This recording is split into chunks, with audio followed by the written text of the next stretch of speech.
Welcome to Fast Effect Double Speed Magic the Gathering from ELD's Timeball Games Discord, as we are connecting players all over the world to play Legacy every Wednesday and Friday. That means you can actually be part of the fun. Check out the description to see how you might find yourself featured here on the channel.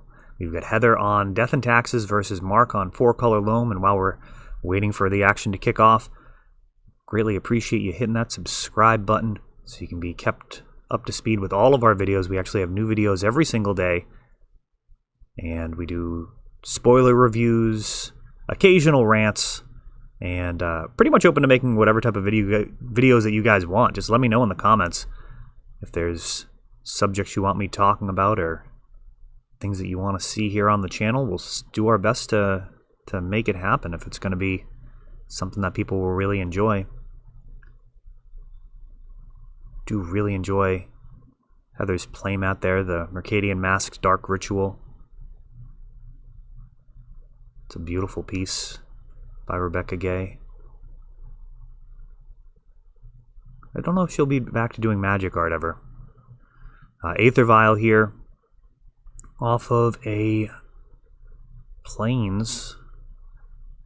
Really, more than likely means Death and Taxes. There are some other possibilities there.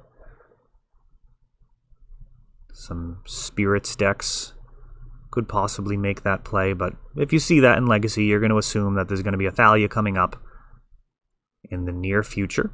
And 4-color Loam, a deck that's pretty comfortable playing with the Thalia out. A lot of its more dangerous cards are creatures, though it does access them with Green Sun Zenith quite often.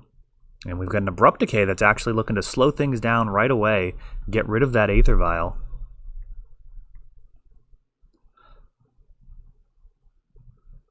Another Aether Vial follows, and now a Mother of Runes.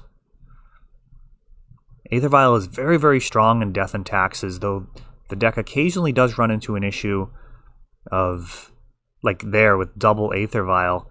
If that Abrupt Decay had found the Mother of Runes, we'll see just how much more gas Heather has. Now, Recruiter of the Guard and Stoneforge Mystic can certainly generate quite a bit of an advantage on their own, but many of the other cards do really need some help along the way, and Sanctum Prelate is going to be coming down, naming 2, and that is very strong versus this Loam deck that primarily is going to use Chalice of the Void to chop off the bottom step of the mana ladder, so to speak. That bottom rung is very often crippled by Chalice at 1, shutting off cantrips for blue decks, and then utility spells, removal. It's a very powerful effect. And Sanctum Prelate actually now kind of giving Loam a taste of its own medicine, saying no more Abrupt Decays, no life from the Loams. But it doesn't stop creatures, so we do have a Dark Confidant able to come down and reveal a Chalice of the Void. And I suspect, unless Mark has something better to do, it will be coming down at 1. That'll protect Mark's larger threats for the most part. Though this Mother of Runes could end up being a pretty significant issue for a 1-mana spell. It poses a lot of problems, as it can hold off a very large creature, and of course give protection from any type of removal, or many types of removal. It's not going to stop sweepers, but don't anticipate that from 4-color Loam. Knight of the Reliquary, and a Phyrexian Revoker shows up right away and says no thanks on the Knight. Let's make sure that this guy can't do the heavy lifting that he often does in the matchup. I think it's actually a she in the art. Looks feminine. We've got a Stoneforge Mystic coming down.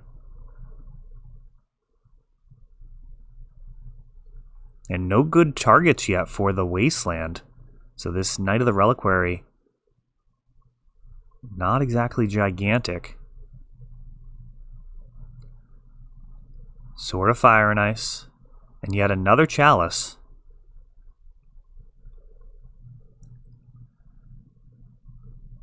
Sophie, probably the best constructed sword still. There has been competition at times. Sword of Feast and Famine at one point was actually very good in, I would say, like Esper Stoneblade builds where you had Lingering Souls and a variety of different creatures that could get through, actually connect and untap your lands. I mean, it's pretty brutal when you're tapping out main phase to cast a Jace the Mind Sculptor, bouncing their blocker, and then untapping with a variety of counter spells. Now we see a Flickerwisp coming in and getting a Batterskull, but I didn't actually notice the 2 mana being used prior.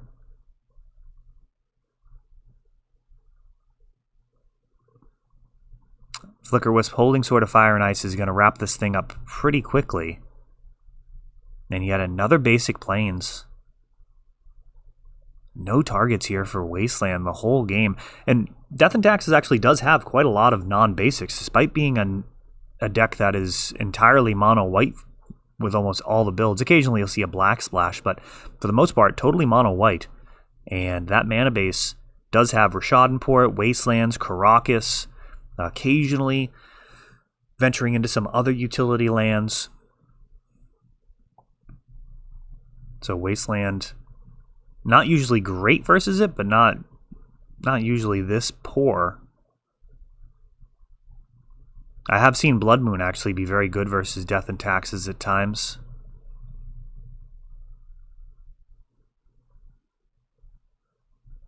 And we've got a Wasteland on his own land trying to pump up these Knight of the Reliquaries. We've got a Cabal Pit. That's going to be a colorless way to actually clear this Phyrexian Revoker or Mother of Runes.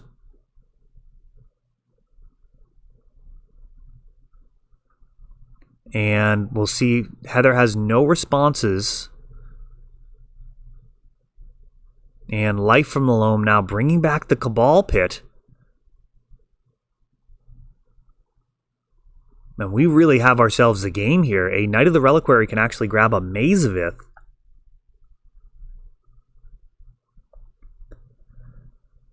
Or Mark can just take the damage. So he's got one more turn before this Flickerwisp finishes the job. Oh, and these life totals are just really unfortunate, though. At 3, this is really, I think, just going to be a little too close. The Flickerwisp can deal lethal on its own.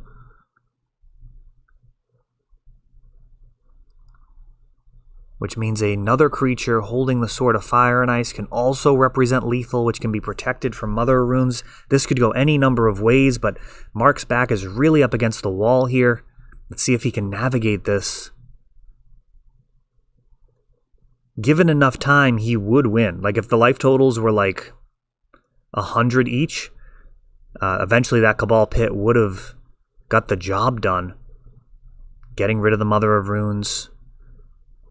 But that is going to do it. Now, I wonder if Mark even has access to Mazavith here, because he did scoop it up without forcing Heather to make the plays. I'm going to go ahead and check the results on MTG Top 8, see if Mark actually has a list posted. Alright, so I just checked. I don't actually see a 4-color Loam list in the results there, but we have started putting the Wednesday events onto MTG Top 8, which will give everybody a clearer picture of what's been played and some extra exposure for the events. We are giving away, by the end of the year, a Mox Diamond and a Mint Underground Sea during our Wednesday Night Legacies, and those are just free bonus prizes thanks to a very generous patron of the show. Fee has donated just so much, and recently just donated some prizes for our brand new Commander series too. We had a Halloween event, and he donated very, very generously to that. We'll be giving away a Wheel of Fortune, Force of Will, and a Gilded Drake in that series. And those are all random door prizes on top of the regular prizes, so just incredibly generous. This game starting out the same as the last one with an Abrupt Decay, taking out an Aether Vial. Horizon Canopy now. a non-basic for the first time, but one that's very difficult to hit with Wasteland, as it can often be sacrificed in response.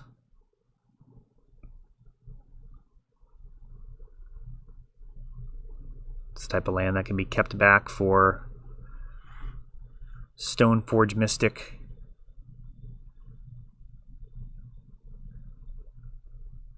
Knight of the Reliquary here with a couple of sackable lands, and that's immediately answered with Swords to Plowshares.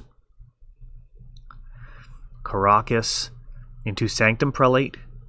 Again, this time at 2. They're very aware of the matchup here. Dryad Arbor and a Plague Engineer. That is a dangerous magic card. Looks like it's going to name Human. Now, a little bit of an issue there in that it didn't actually get any value. And now, I'm assuming that's the only play Mark had available to him. But it would be nice to be able to, for example, take out a Thalia or something along those lines. Yet another non-basic. We have Caracas for Schadenport and Horizon Canopy. And just a Sword of Fire and Ice being cast here without the Aether Vial.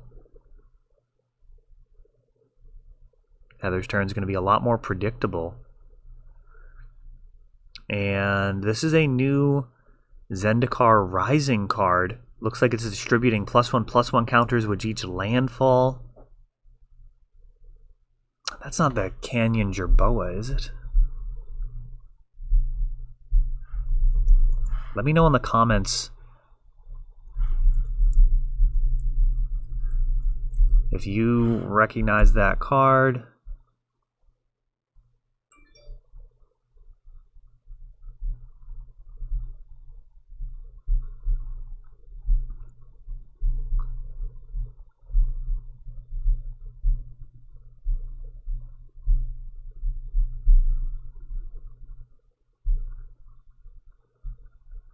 I don't think it is.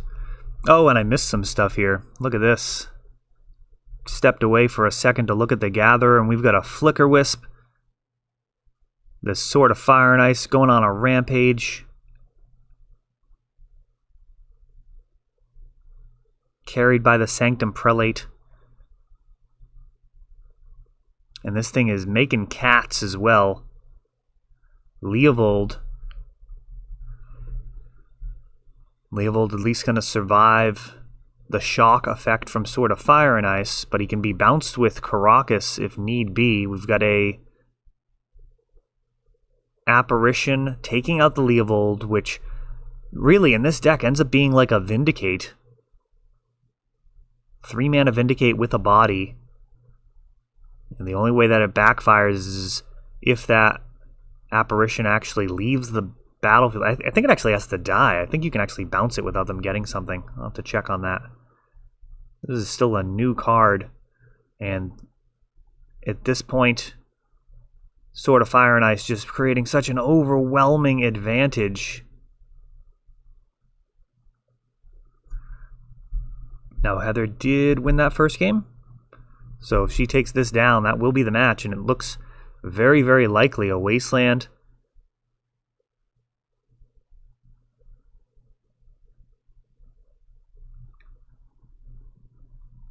And we'll see what can possibly come of this.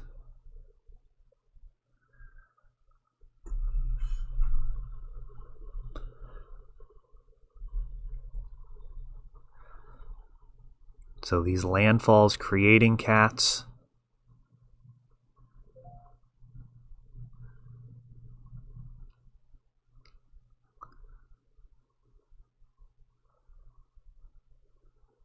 It really does seem like this Flicker Wisp is just on a mission.